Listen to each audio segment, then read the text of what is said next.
मुंबईतला सकल मराठा मोर्चा तुर्तास स्थगित करण्यात आल्याचं आयोजकांनी स्पष्ट केलंय।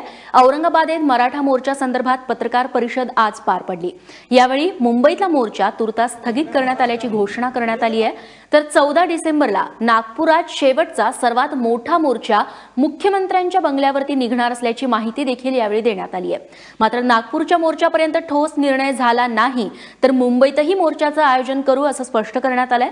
या मोर्चा संदर्भात औरंगाबादेत झालेल्या बैठकीत वेगवेगळ्या जिल्ह्यातून जवळपास 11 प्रतिनिधी उपस्थित होते।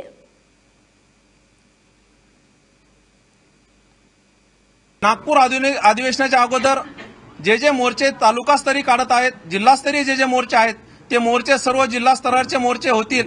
परंतु नागपूरचा मोर्चा झाल्यानंतर तो निर्णायक मोर्चाच्या होईपर्यंत जर मुख्यमंत्र्यांनी आमच्या मागण्यावर विचार नाही केला तर मुंबईमध्ये मोर्चा निश्चित आम्ही हिवाळी अधिवेशनानंतर काढणार आहोत। मुंबईचा मोर्चा काढायचाच आहे, परंतु स्थगित याच्यासाठी दिली की पहिले आपण हिवाळी अधिवेशनावरती मोर्चा काढूया। तिथे जर मागण्या मान्य नाही झाल्या आमच्या एक मागण्या तर तो मुंबईला मोर्चा आम्ही निर्णायकपणे तो काढणारच आहोत।